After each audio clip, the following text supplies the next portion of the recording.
Hey friends, welcome back to Acre Homestead. We just spent all day in the garden harvesting a massive amount of food. And now we get to come inside and process it all. There is a lot of different aspects when it comes to growing your own food. The first thing is learning to grow it, and then you need to learn how to deal with it, because sometimes you get these really big harvests all at one time and you have to learn how to manage it and manage the time and how to deal with it. So we're gonna process all of this stuff in multitude of different ways, and we're gonna start today. It is about 5:30 at night, and we're gonna get some things going that are gonna go all night long, and then we're gonna come back and do some other things where we're actually gonna make some ingredients. So let's just get right into it and start processing this. What I'm gonna do is freeze dry these, and we're gonna turn these garlic scapes into powder. So I'm gonna lay them one layer thick on these trays, if I can get them kind of laid out flat. They might overlap just a little bit, and that's okay. I also want to freeze dry some of our mint, and I want to do this because I like using mint in savory things. The only way I've ever preserved mint before in the past is to dehydrate it, but I really like to put mint in savory things. You guys have seen me put mint in carrot salads, in tzatziki sauce, in different meatball type dishes, and I thought that the mint being freeze dried would actually rehydrate better in things like tzatziki sauce and savory dishes. When I make tea out of mint, I just dehydrate it and it works perfectly. But I wanted to give freeze drying a try. Now I am freeze drying this mint with garlic scapes, and there is the potential to flavor this mint a little garlicky. So I'm going to mark that this mint is freeze dried and that it's for savory purposes, not for things like tea, because garlicky tea does not sound super appetizing. I think I'm going to try to condense these a little bit and have just 2 trays with the garlic scapes. I think I'm going to go ahead and fill this up with some garlic. I was going back and forth whether I was going to do that, but I think I am. This is some elephant garlic, and it's pretty young, so they're not very big. But I'm going to slice these thin, and we'll get these on the trays. I'll have to, let's see, put them there, and then I'll wash them, and then we'll slice them thin.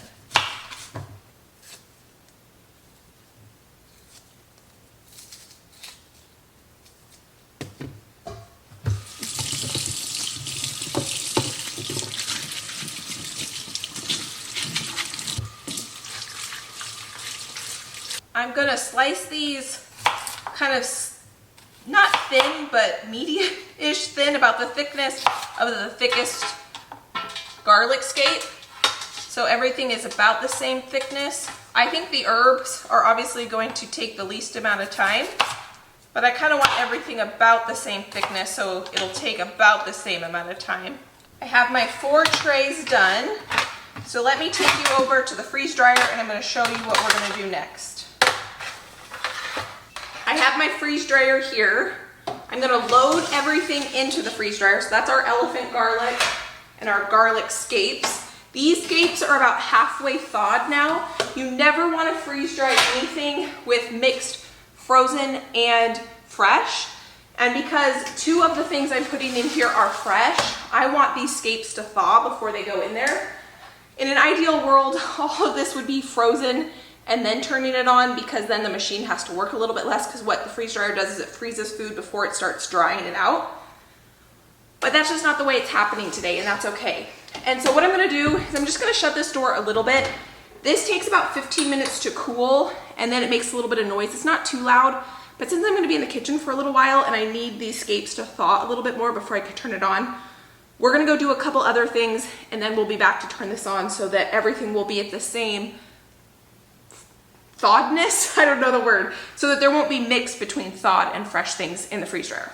My goal is to empty that kitchen island, and one way to do that really easy to get another thing off that island is to deal with this rest of this garlic.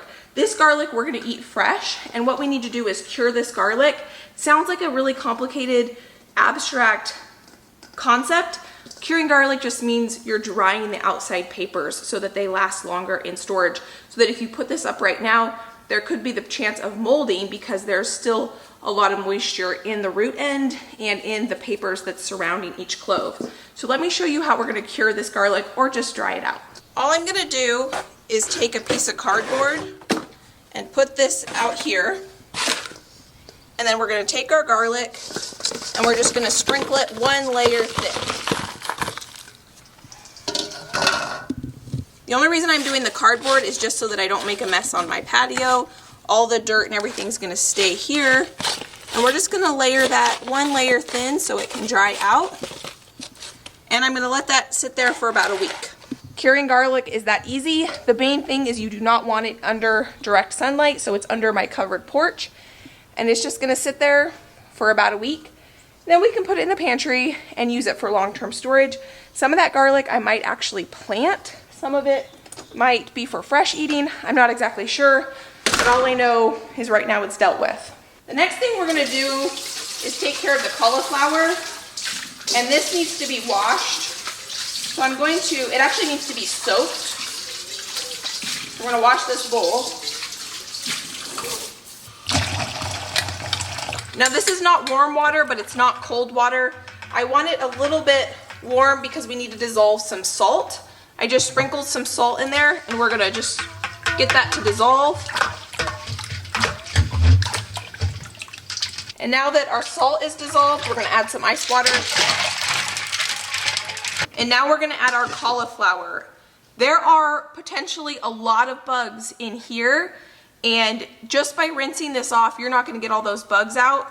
So what I like to do is wash them in salt water, and it's gonna, any creepy crawlies are gonna come out of that cauliflower. The first time I did this, I was shocked. Oh, there's some bad spots on here. Shoot. So I'm gonna have to cut that off. Some sort of bug must have got in there and damaged the inside of that. And we're gonna let those soak while we do some other things. Now that we have our cauliflower going, we're gonna start dealing with some of our herbs that we have. These are my 2 dehydrators, and we're gonna fill them probably both completely full.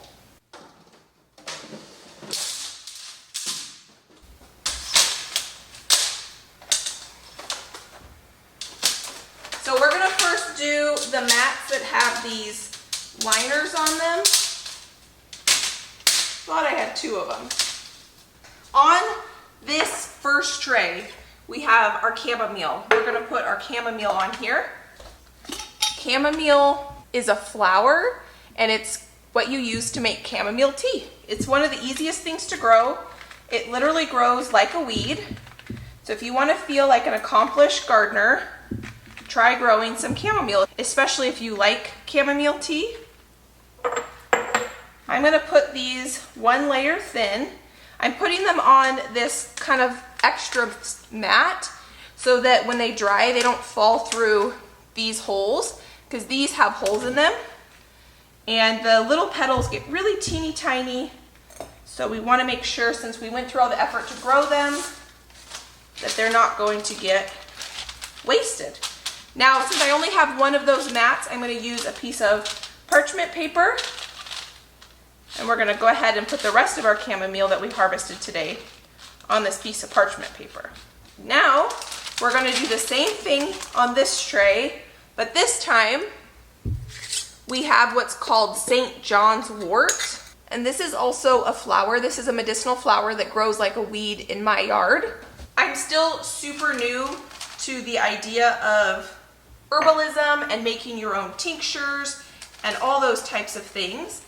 But I'm super excited to get into it, and I still need to do some research on it, but I wanted to take advantage of these flowers that were in my yard before it was too late, because last year I knew that I had them, but I never got around to harvesting them.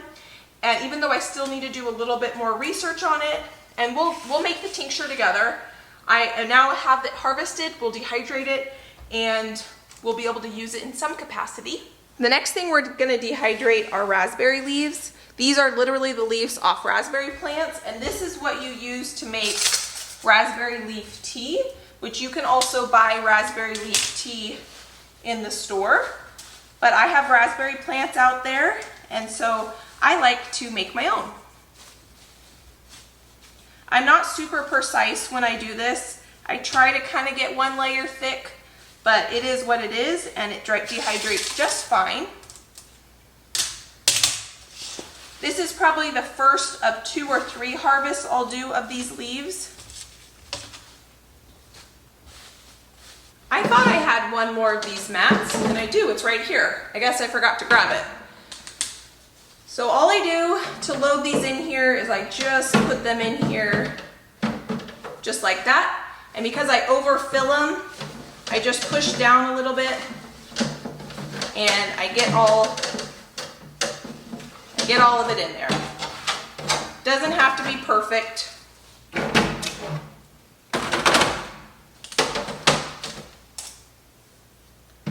Helps if you have 2 hands to do it though.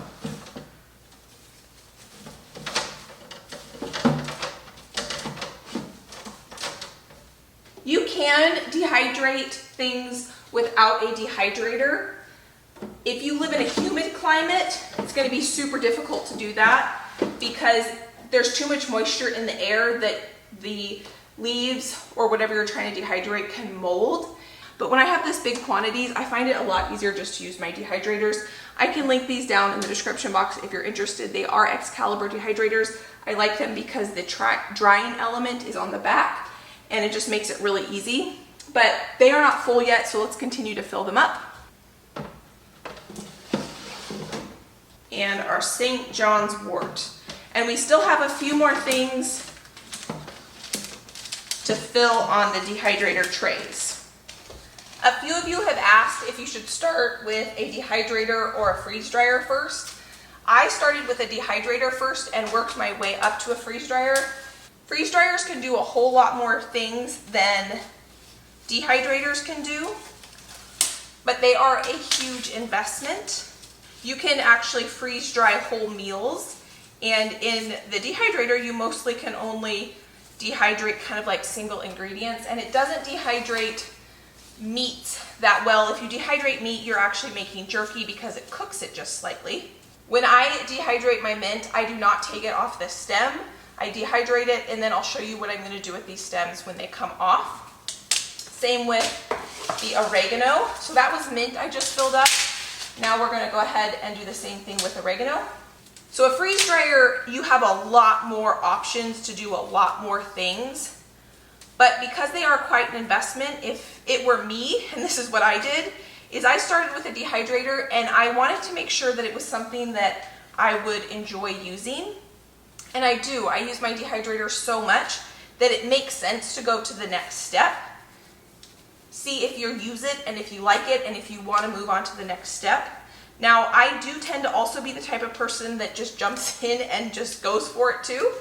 And so if you're that type of person and you want to just go right into a freeze dryer because you know that you want to do things like bone broths and meats and you want that meat to be raw, because, I was saying, when you dehydrate meat, you cook it and you make jerky.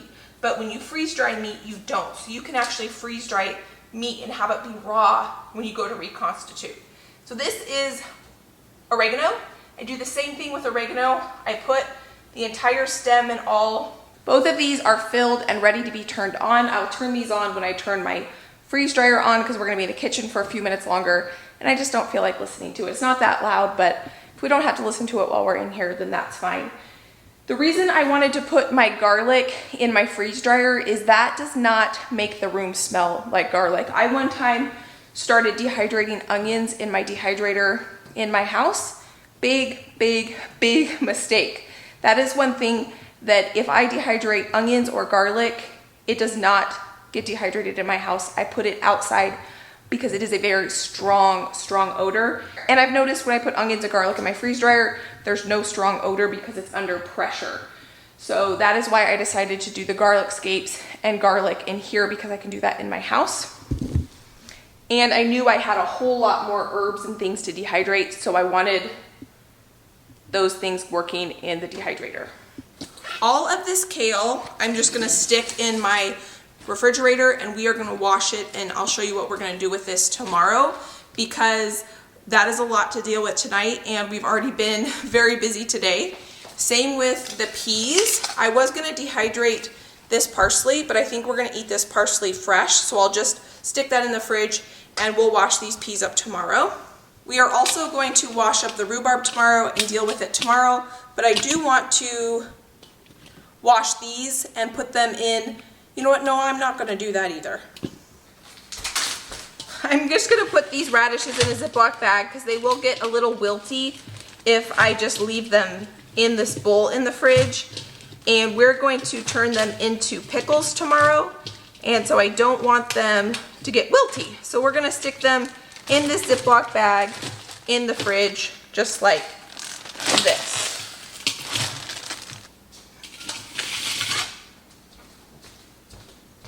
I still have an entire basket full of herbs.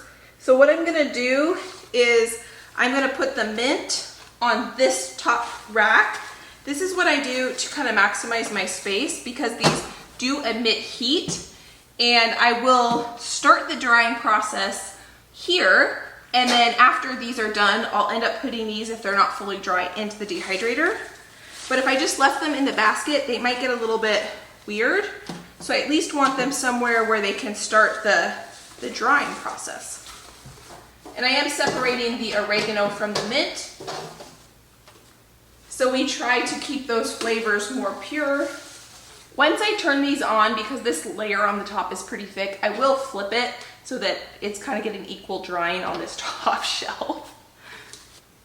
This broccoli has now been sitting in here, or cauliflower, for a good 15 minutes. So now what I'm gonna do is rinse it with the head side facing down. So if there's still anything kind of in there, it's gonna wash it out.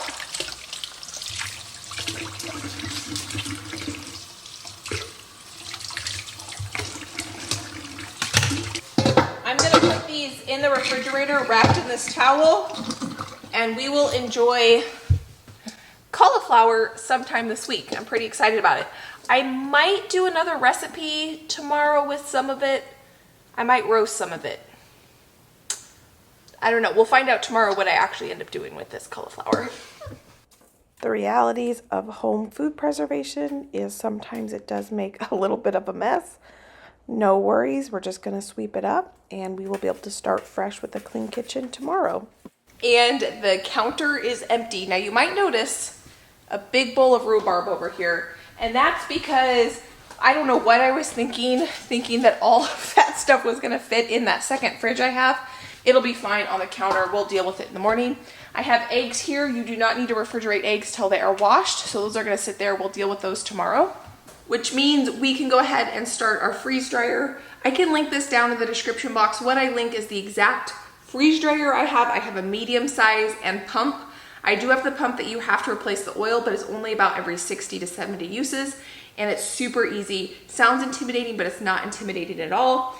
And all we're gonna do is push start, and it's gonna cool for 15 minutes before we can actually push the go button. And that's how loud it is. So it's not super loud, but it's just not something I wanted to listen to while I was working in the kitchen. And now we're gonna turn the dehydrators on. I'm gonna have them dehydrating at 95 degrees because these are herbs. They do not need to dehydrate at a high temperature. And we're just gonna turn that on. And these are probably only gonna take about, they're probably gonna be done in the morning because they're pretty delicate and tender. I'm gonna put them on for 24 hours, but we'll check on them tomorrow. Hey friends, it's the next day. So we're gonna turn off our freeze dryer, and it is all done. So I'm gonna release the pressure. At this point, you can choose to continue to freeze dry another round of something. So if I had something in the freezer and I was ready to go, I would just put it in. You can usually run it 2 runs before there's too much ice buildup. But this right now is perfectly dry. So we're gonna process these. I'm gonna show you how we're gonna process all of our garlic scapes. It's kind of interesting because some of them exploded just a little bit. It's the science of freeze drying. Super, super interesting. And the mint is perfectly dry as well. That smelled incredible when I just did that. The dehydrators are both done as well, so I'm gonna turn these off. Quiet. The stuff that we had on the top is almost dry, so when we empty these, I'll put these in here and we'll run them to make sure they're completely dry. The garlic scapes, I'm going to put them in our blender. I'm just gonna kind of break them up a little bit. Hopefully I can make it a mess. Maybe if we try to break them up down here, they won't fling over the whole kitchen. Now we're gonna put this just right in the blender, along with our elephant garlic.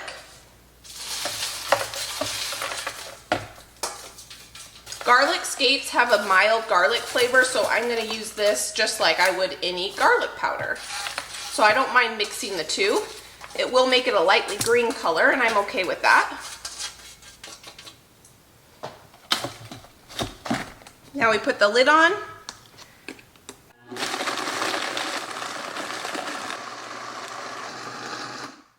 This is the garlic that we grew last year that I turned into garlic powder. So I'm gonna add this year's garlic to it. I'll just mix it up so it gets mixed in.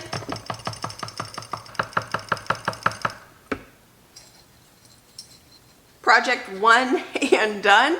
We've got a bunch more to do. I don't care that there's a little bit of green in this garlic powder. It tastes like garlic powder. It's gonna be delicious. And this is the first of probably a few processing we're gonna do, because we have over 550 heads of garlic in that main bed that still need to be processed. And I am going to process a lot more into powder this year, because that's what I gravitate towards and use. I want to keep a bunch of it fresh as well, but there's nothing more convenient than having it powdered and not having to peel and chop every single time you want to use garlic, which is what I did last year. It wasn't until, I don't remember when we processed all that garlic, that I actually powdered some up. And when I did, I was grateful for it, because I used it up and I knew that it was preserved, versus some of my garlic went bad because I didn't use it quick enough by the time I got to processing it. So very, very happy this is done. Let's move on to the next thing. But before we do any more processing, I need to get a meal in the oven for dinner. I don't have anything planned for dinner today. It's been an extremely busy day. I have some of our sweet and sour meatballs. These have been thawing for about 2 hours. I'm gonna stick them in a about 5 hours. They're still kind of frozen. So I'm gonna stick them into a 400-degree oven while it's preheating, so that everything can kind of come up to temperature at the same time. We're also gonna make some sides for dinner to go along with this, with some of the veggies we harvested yesterday. The next really easy thing we're gonna do is put our mint into this jar. This is the mint that we're gonna use for savory applications, not for tea. There we have it. You can get really complicated with different storage options for freeze-dried goods. If you're planning to use it within a year, a canning jar with a lid is perfectly acceptable. If you want this to last the length of time, 20, 30 years, the best thing would be to put it in a Mylar bag with an oxygen absorber. That is not at all really why I do food preservation. I do food preservation because I want it to taste really good.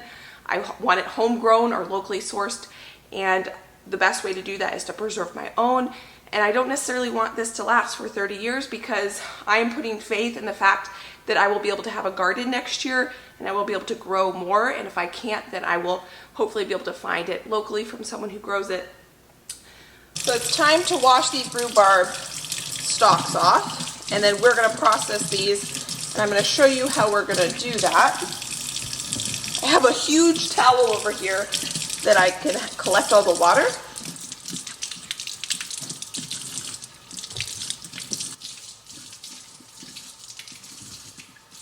While I'm washing, I think I'm gonna go ahead and, just a minute.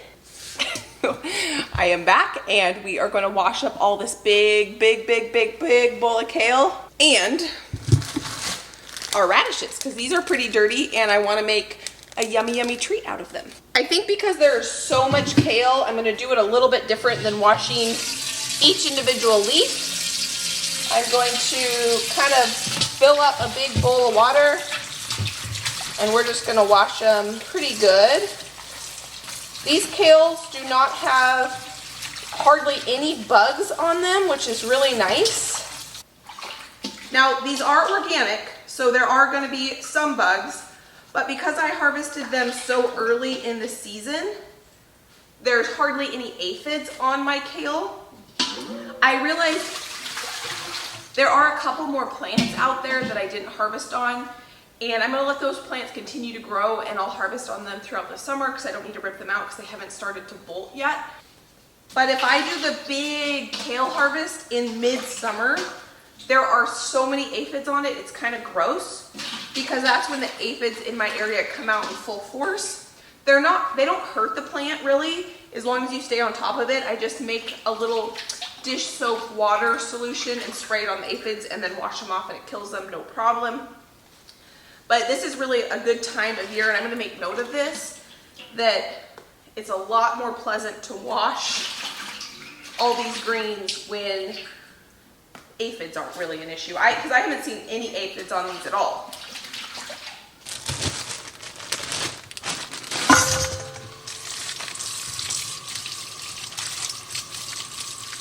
The radish harvest is almost 100% a complete bust.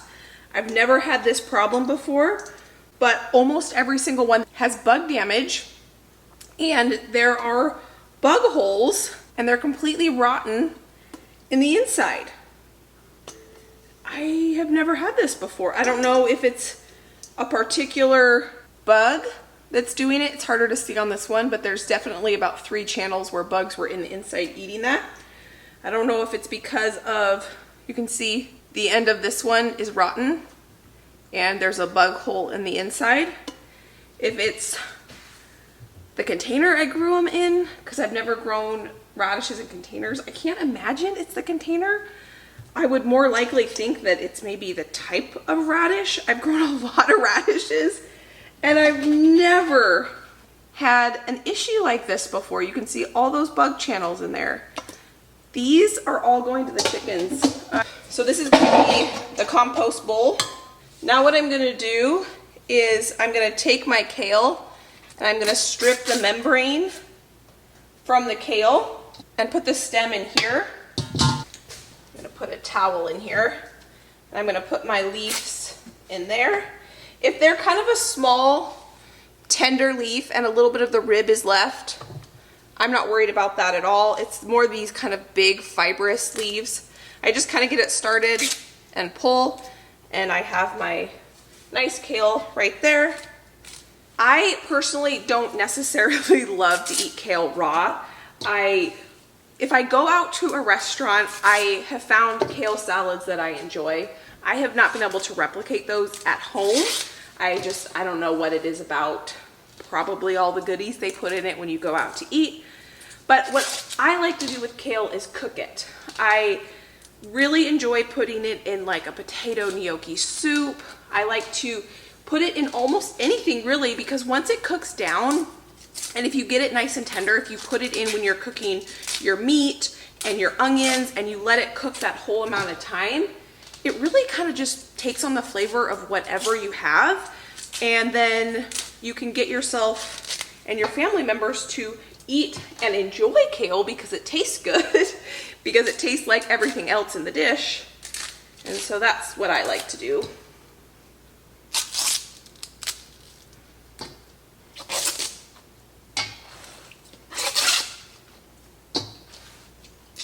We have our big bowl of kale, and I've just taken a towel just to kind of dry it off a little bit. It doesn't have to be completely perfect.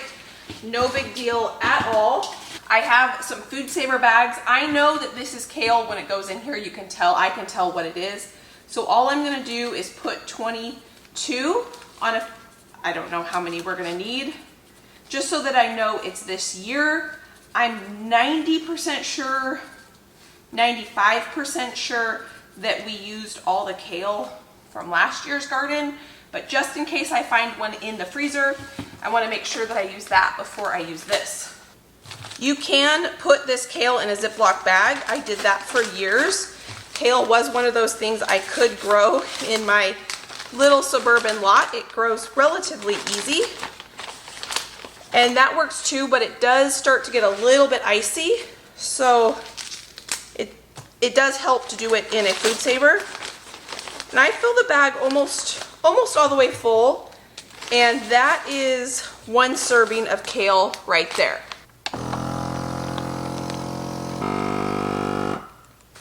So you might hear in the background some steam noise. That is, I put on a pot of rice in the Instant Pot so that we can have some rice with dinner. That's my favorite way to serve those sweet and sour meatballs, is with some rice and some veggies.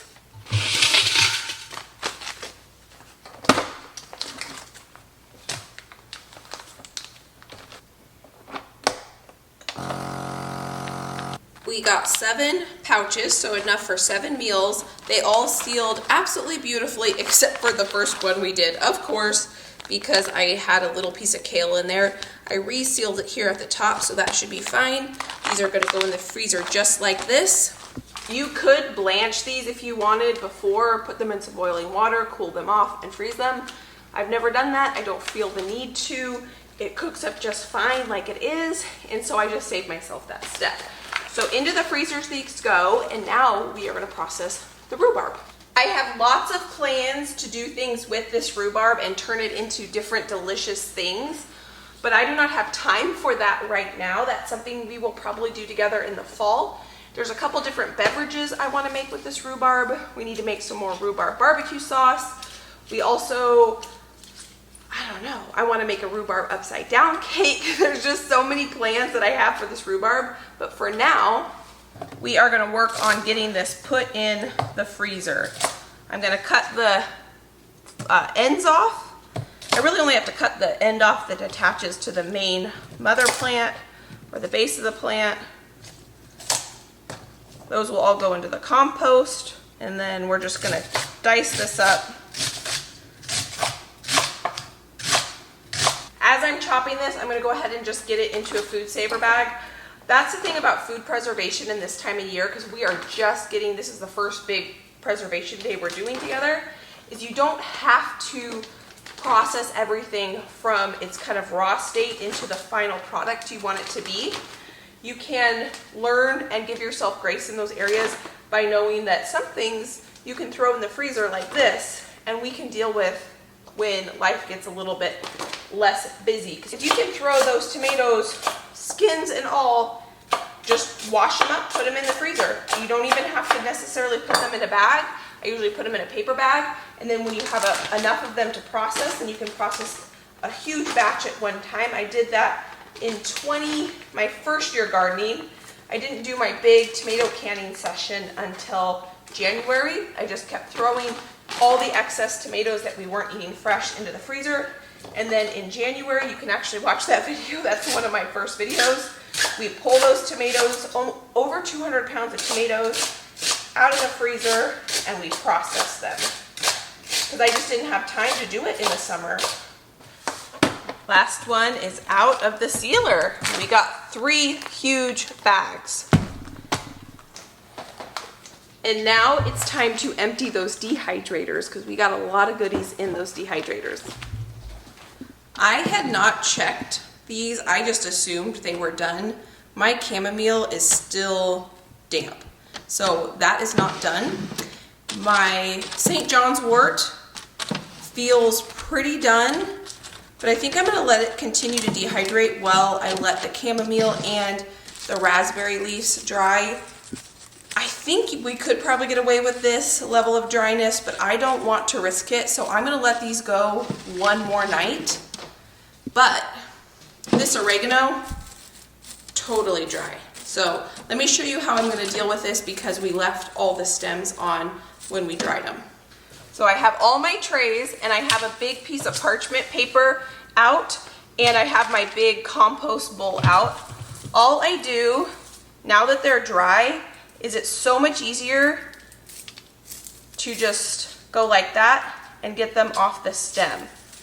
It just makes it so much easier to do this while it's dry. It kind of breaks up the leaves a little bit.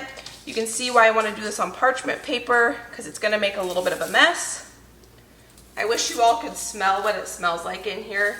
Oh, it smells so good. There's nothing better than fresh dehydrated herbs.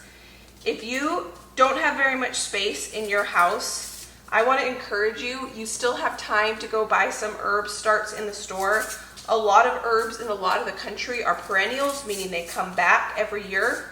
You could do a simple Google search, your zip code and what herbs are perennials in your zip code, because that will tell you which zone you're in. I'm in zone 8B. We don't get too hot or too cold around here, and so most things perennialize. And most of the country, that's how it is. A lot of herbs you buy in the store, they could have been sitting in a warehouse for months and months and months and months. They're never gonna go bad once they're dry, but they're definitely gonna lose their freshness taste. And there's nothing, you can't even compare a homegrown, home dehydrated herb to a store-bought herb. Just the flavor is 100 times more powerful and potent than anything you can get at the store. And that is our beautiful oregano. With my dried herbs, I don't do anything special to preserve them other than dry them, or store them, I should say. I just put them in a mason jar.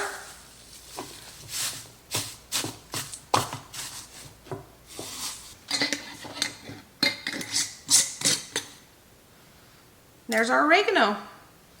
The meatballs are done. So I have the oven off, and I'm just gonna let those stay in there nice and warm. Put the foil on just to cover them. They don't need to brown anymore. We are gonna cook some of our sugar snap peas. I let my butter brown just a little bit to add a little extra flavor. We've got our peas. Got my stove on pretty hot, and we're gonna blister these peas. That's what I want right there. That brownness, yum. So I like to cook these really hot, really fast, so they blister, but they still kind of have that raw, yummy flavor. And then we're gonna add some salt and some of our garlic that we just made up. So this is homegrown peas and homegrown garlic.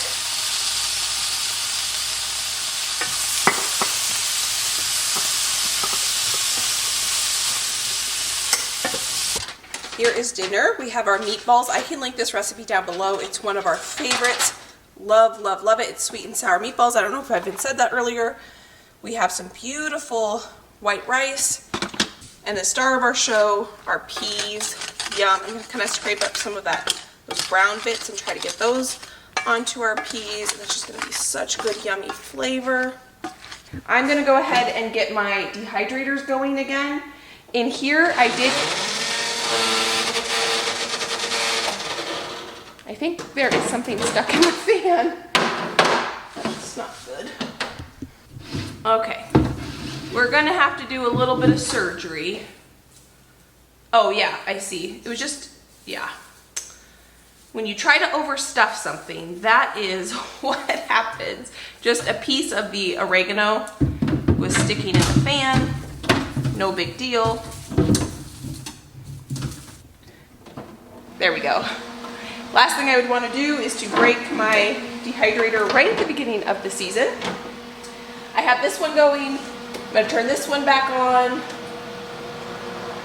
And we're going to let these go one more night. And if you're worried about the heat that they're creating in your house, you can always do this in your garage or on your porch. I do that when it starts to get really hot. We got a ton of stuff done. Today is Friday night. Josh and I are going to relax tonight. We're going to enjoy a beautiful dinner. And then Saturday morning, first thing, we're going to be up at the house. My parents are actually coming over, and they're going to paint my pantry. It's the last room in this house that hasn't been painted. Oh, that's not true. Josh's office still needs to be painted. But the pantry is the last room in the house that needs to be painted. So while Josh and I are up at the new house working, my parents are going to be here and just giving it a nice fresh coat of paint. So if you enjoyed this, I'd greatly appreciate a thumbs up. I can put some more videos right here you can go enjoy between now and my next upload. I hope you guys are having a fantastic day, and I can't wait to see you next time. Bye, friend.